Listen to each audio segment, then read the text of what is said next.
दोस्तों नमस्कार। Smart city Bareilly घोषित हो चुकी है। करीब 1000 करोड़ रुपया विकास के विभिन्न प्रोजेक्ट पर खर्च भी हो चुका है, लेकिन अभी भी लोग मान रहे हैं कि बरेली के अंदर विकास के नाम पर बहुत कुछ गुंजाइश है। मसलन मेट्रो ट्रेन, मसलन फुटपाथ, मसलन पार्किंग का इंतजाम, इसके अलावा भी बहुत सारी चीज़ों की आज भी ज़रूरत है। लेकिन डॉक्टर सत्येंद्र सिंह, जो आज हमारे कैमरे की नज़र में आप देख भी रहे होंगे, हमारे साथ बैठे हुए हैं स्टूडियो में।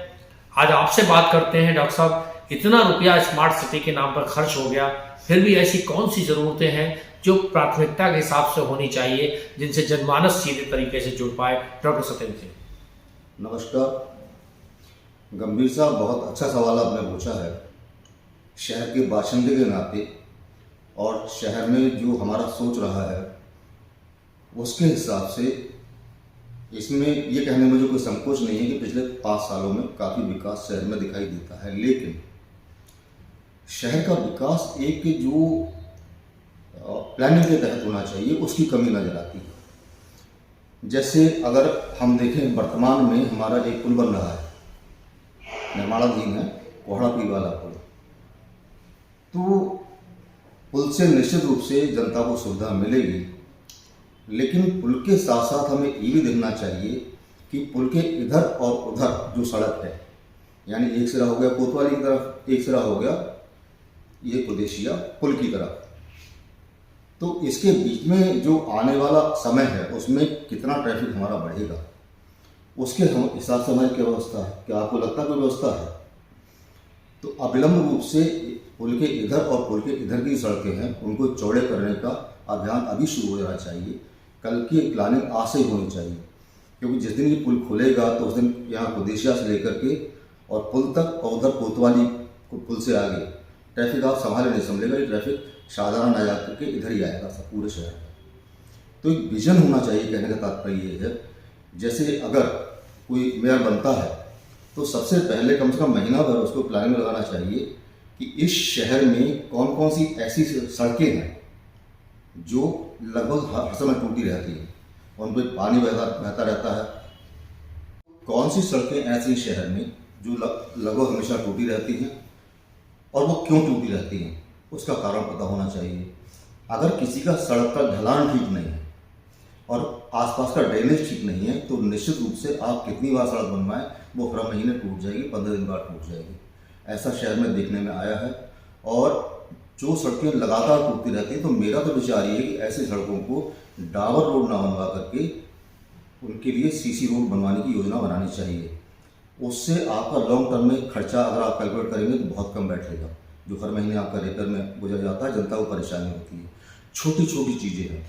मैं देखता हूँ कि सड़कों किनारे और घर के बीच में काफ़ी स्थान ऐसा रहता है जहाँ मिट्टी होती है। मिट्टी भी ज़रूरी है पानी सूखने के लिए, लेकिन हम विदेशों में देखें तो जितनी सड़कें हैं, शहर मकान और सड़क के बीच में कहीं कोई गैप हमको नहीं मिलता है।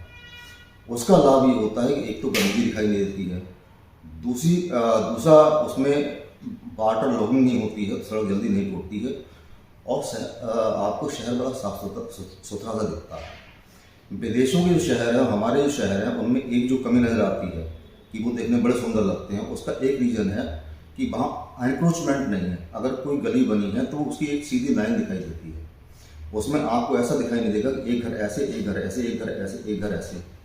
तो ये भी मेरे दिमाग में आता है कि मकान तो बहुत सुंदर बने हुए हैं, बरेली में बहुत सुंदर मकान बने हुए हैं, लेकिन चूंकि वो एक लाइन में नहीं है तो वो खूबसूरती शहर की कम हो जाती है। इसके अलावा कोई भी काम ऐसे नहीं करना चाहिए कि हमारा इसमें पत्थर लग जाएगा, हम अगली बार मेयर रहें ना रहें, जनता हमारा पत्थर देखेगी। तो अनशन काम हो जाए, बेवजह पैसा खराब हो जाए, वो भी नहीं होना चाहिए। कोई भी मोहल्ला हो, उसका सभासद के साथ साथ वहाँ की जनता, जो वहाँ के प्रमुख लोग हैं, उनसे बैठ के भी जनप्रतिनिधि को वार्ता करनी चाहिए कि आपके मोहल्ले में आपको क्या चाहिए, कहाँ कहाँ समस्या है। तो मुझे लगता है कम से कम 1 महीना जो मेयर की कुर्सी बैठता, अगर हम शहर के विकास की बात करेंगे तो मेयर का नाम आएगा, वो मेयर कोई भी हो, तो उसको 1-2 महीने का टाइम लेना चाहिए कि हमें इस शहर में किस प्रकार से चलना है, यहाँ की जनता क्या चाहती है, क्या क्या ज़रूरतें हैं, और उसके लिए लोकल स्तर पर जो समाधान हो सकता है वो लोकल स्तर पर करना चाहिए। और जो लोकल स्तर पर नहीं हो सकता है, तो यदि आपकी योजना ठीक होगी तो निश्चित रूप से हमारे जो मुख्यमंत्री हैं योगी आदित्यनाथ जी, उन्होंने मुंह खोल रखा है धन का विकास के लिए।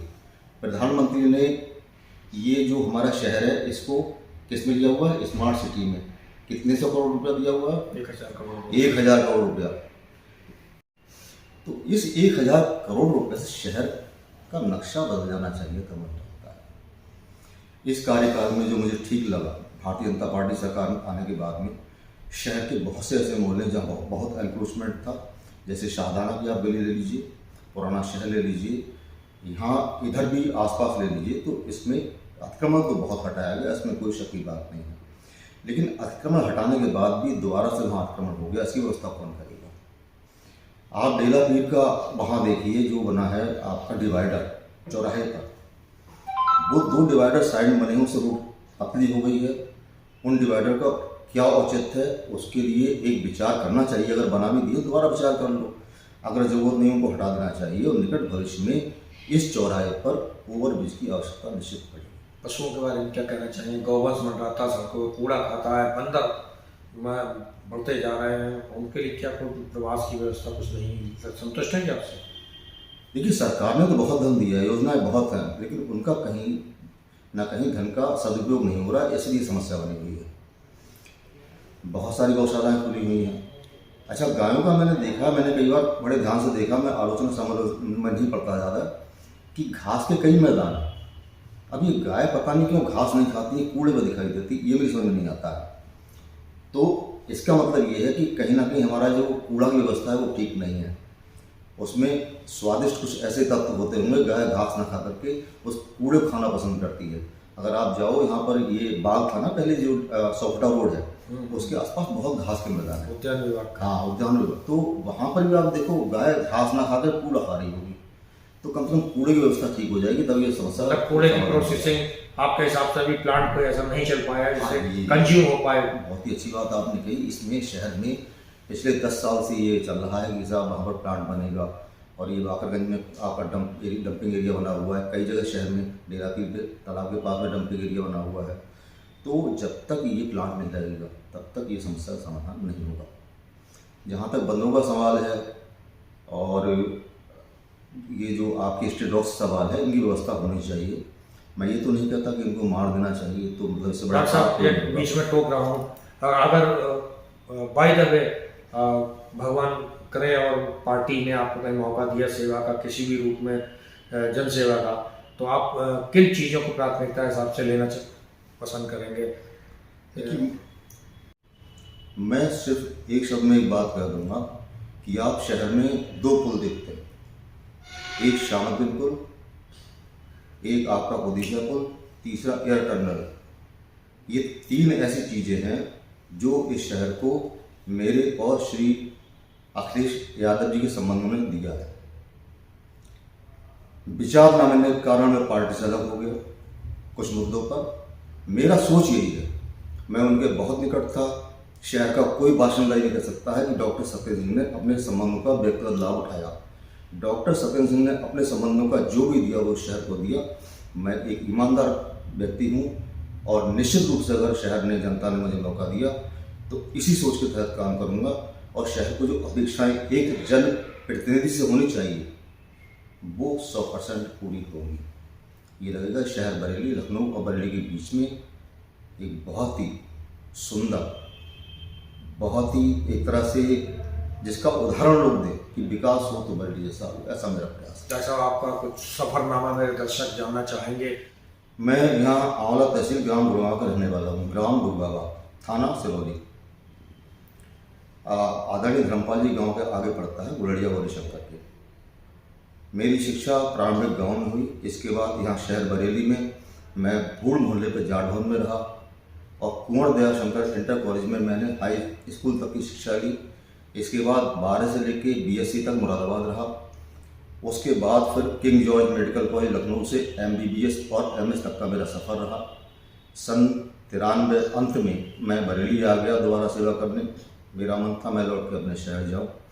तब से लेके अब तक केशलता से लेके जीवनधारा तक का मेरा एक सफ़र रहा, और इस बीच में जो भी मैंने किया है सब आपकी आंखों के सामने है।